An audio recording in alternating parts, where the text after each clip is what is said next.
dok se s neba milost tvoja nije k nama spustila, da ispuni riječi svete, zakona i proroka.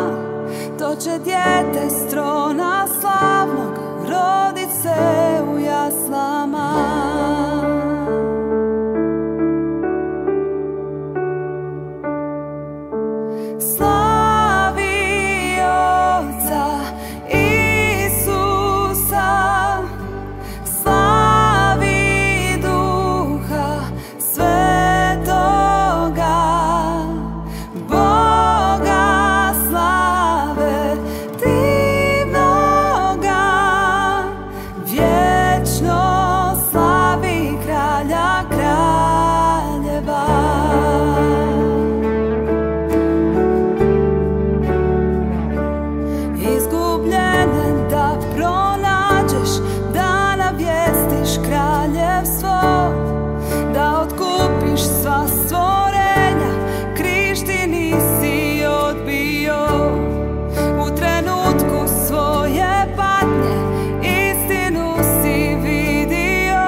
Sve dok kamen s groba nije pomaknut za pobjedu, sada mrtvi ustaju, anđeli se klanjaju, jer su duše Božje sve otkupljene za uvijek.